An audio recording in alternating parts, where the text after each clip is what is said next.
Pakistani dramas हर बार एक नया trend set करने की कोशिश करते हैं, लेकिन क्या मन मस्त मलंग सच में कुछ नया लेकर आया है या वही पुरानी स्टोरी लाइन एक नई पैकिंग के साथ पेश की जा रही है? क्या ये ड्रामा एक्सपेक्टेशंस पे खरा उतरा है या सिर्फ हाइप का एक और शिकार है? देखिए, हमारे रिव्यूज बिल्कुल ऑनेस्ट और फेयर होते हैं। यहाँ ना ही फालतू में किसी ड्रामा को क्रिटिसाइज किया जाता है और ना ही किसी ड्रामा की एक्स्ट्रा तारीफ करी जाती है, वो भी सिर्फ इस रीजन की वजह से कि उसमें कोई बड़ा स्टार फीचर कर रहा है। अगर ड्रामा अच्छा है तो उसकी तारीफ तो होगी ही, और अगर अच्छा नहीं है तो उसकी कमियां भी हाईलाइट की जाएंगी। तो अगर आप सिर्फ वाहवाही सुनने आए हो तो ये रिव्यू शायद आपके लिए नहीं है, आप इस वीडियो को छोड़कर जा सकते हो। तो चलिए शुरू करते हैं ड्रामा मन मस्त मलंग का रिव्यू बिना किसी फिल्टर के। मन मस्त मलंग एक ऐसी कहानी है जो प्यार, नफरत और सुलह के बीच की जंग को एक्सप्लोर करती है। दो फैमिलीज जो कभी एक दूसरे के करीबी थे, एक हादसे की वजह से दुश्मन बन जाते हैं और बीच में फंस जाते हैं कबीर और रिया, जो पहले एक दूसरे के फियोंसे थे, लेकिन अब उनके रिश्ते पर सिर्फ दुश्मनी का साया है। लेकिन जैसे जैसे ये कहानी आगे बढ़ेगी, नफरत से प्यार का सफर दिखाया जाएगा। मगर ये प्यार बिल्कुल भी आसान नहीं है, क्योंकि दोनों के बीच सिर्फ एक लव स्टोरी नहीं है, बल्कि दो फैमिलीज की दुश्मनी भी है, जो एक दूसरे को देखना भी नहीं चाहते, खत्म कर देना चाहते हैं। ये ड्रामा ये सवाल पूछता है कि क्या मोहब्बत में इतनी ताकत है कि इस दुश्मनी को खत्म कर सके? क्या कबीर और रिया अपनी मोहब्बत को अंजाम तक पहुंचा पाएंगे, या फिर ये भी एक अधूरी कहानी बनकर रह जाएगी? ये तो थी कागजी बातें जो मेकर्स कह रहे हैं कि हमारा ड्रामा किस बारे में है। अब बात करते हैं कि मुझे ये ड्रामा कैसा लगा।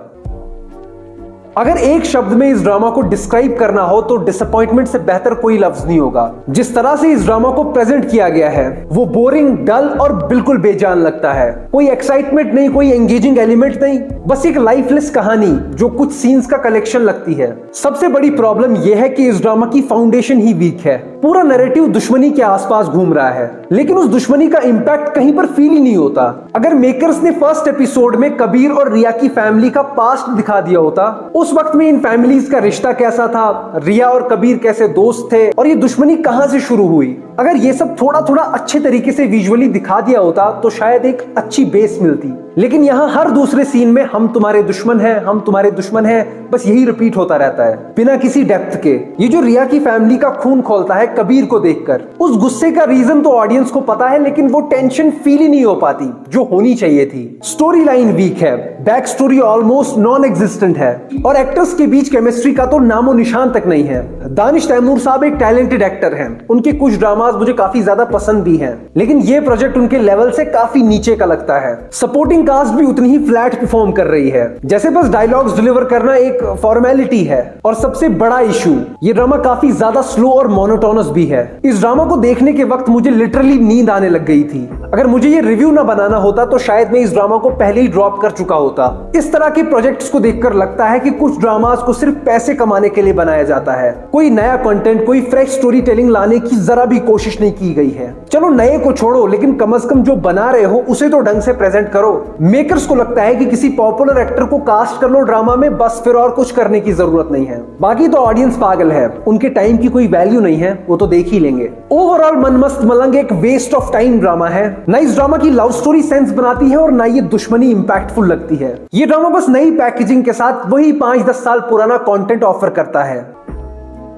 दानिश तैमूर साहब को देखकर लगता है कि वो कैसी तेरी खुदगर्जी के सेट से उठकर सीधा मन मस्त मलंग के सेट पर आ गए हो, बिना किसी ट्रांजिशन और नए कैरेक्टर की तैयारी के। और ऑनेस्टली इस ड्रामा की एग्जीक्यूशन इतनी अजीब है कि शायद उन्होंने जरूरत भी महसूस नहीं की होगी अपने रोल को प्रॉपरली प्रिपेयर करने की। डायलॉग्स रैंडम है, कोई भी किसी भी एक्सप्रेशन के साथ कुछ भी बोल देता है। एक सीन मुझे अभी तक याद है जब दानिश तैमूर साहब एक लड़की को ट्यूशन पढ़ा रहे होते हैं। लेकिन कभी मैंने किसी मर्द के ऐसे डोले शोले नहीं देखे ताकि ये मोहब्बत का सब्जेक्ट कभी भी ना खत्म हो। भाई मैं लिटरली हंस हंस के पागल हो गया ये सीन देखने के बाद। मतलब यार इतना फेक, इतना ज्यादा फेक, मुझे याद नहीं लास्ट टाइम मैंने इतनी फेक सिचुएशंस कहां पर देखी हैं। अभी बस 1 मिनट हुआ है उन्हें नीचे बैठे हुए और पहली 2-3 बातों में ही वो ये सब बोल रही है, बिना सिचुएशन को देखे, बिना फील को देखे, बस डायलॉग बोल दो, जो लिखा हुआ है बस बोल दो। दानिश तैमूर साहब के लिए ये बस एक और प्रोजेक्ट है, जितनी जल्दी ये आया उतनी जल्दी ये चला जाएगा। लेकिन अगर कंटेंट इतना ज्यादा वीक है, कितनी भी तारीफ हो, कितनी भी हाइप हो,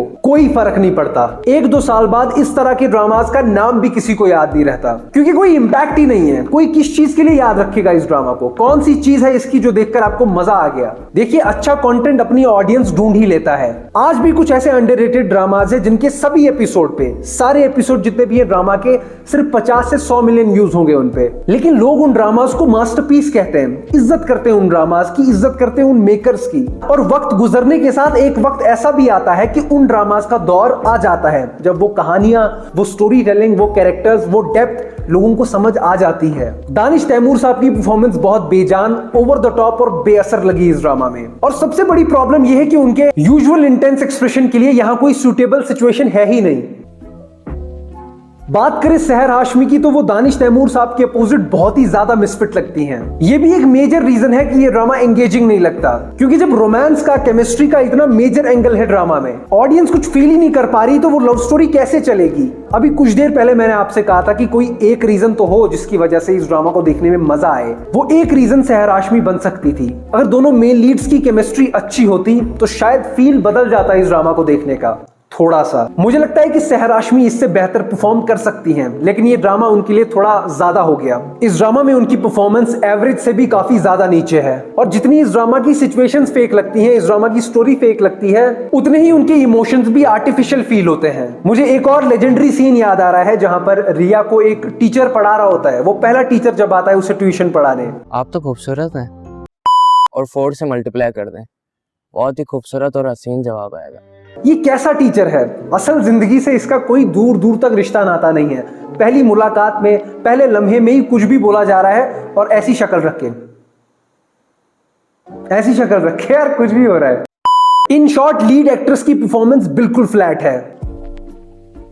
अगर लीड एक्ट्रेस की परफॉर्मेंसेस डिसअपॉइंटिंग थी तो सपोर्टिंग कास्ट ने भी कंपटीशन लगा रखा है कि कौन सबसे ज्यादा ओवर ड्रामेटिक हो सकता है। ये लिटरली एक रेस चल रही है जहां पर कंपटीशन लगा हुआ है कि कौन कितने फेक एक्सप्रेशन दे सकता है। कई सारे एक्टर्स को मैं पहले देख चुका हूं, वो अच्छे प्रोजेक्ट्स का हिस्सा रह चुके हैं, लेकिन इस ड्रामा में उन्हें देखकर लगता है कि उनका टैलेंट भी कहीं खो सा गया है। एक परफेक्ट एग्जांपल है रिया का भाई। मैंने जब पहला एपिसोड देखा इस ड्रामा का तो बर्दाश्त के बाहर थी उनकी परफॉर्मेंस, लेकिन इससे पहले मैं उन्हें कुछ अनकही में देख चुका हूं और उसमें उन्होंने काफी बेहतरीन परफॉर्मेंस दी थी। उनका कैरेक्टर वहां पर काफी फनी था और उन्होंने बेहतरीन तरीके से निभाया था। अब आप लोग इमेजिन करो कि जो लोग अच्छी एक्टिंग कर चुके हैं उनका इस ड्रामा में ऐसे परफॉर्म करना और क्रिंज डायलॉग डिलीवर करना मेरी समझ से बाहर है। ऐसा लगता है कि मेकर्स को सिर्फ एक मसाला ड्रामा बनाना था जिसमें लॉजिक और रियलिस्टिक परफॉर्मेंसेस की कोई जरूरत ही महसूस नहीं की गई। और ऑनेस्टली इस पॉइंट पे कुछ और कहने की जरूरत भी नहीं है। एक नॉर्मल व्यूअर अगर इस ड्रामा को देखेगा, नॉर्मल से मतलब नॉर्मल, जो एक ड्रामा, अच्छा ड्रामा देखना पसंद करता है, वो समझ जाएगा कि ये एक डिजास्टर है। रेटिंग के बारे में बात की जाए तो इस ड्रामा को मैं दूंगा 1 स्टार। सच बोलूं तो मुझे इस ड्रामा में कुछ भी इंप्रेसिव नहीं लगा। बस एक चीज जो मुझे अच्छी लगी है इस ड्रामा में, वो है इस ड्रामा का OST।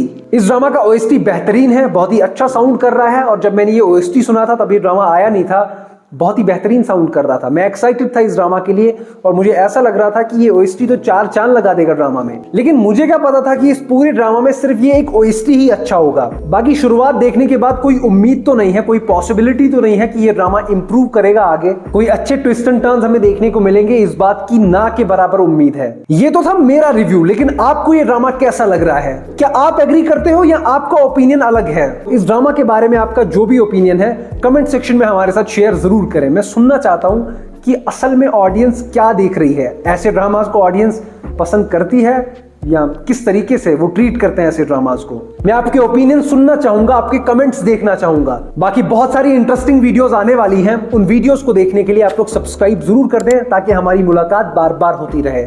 बाय।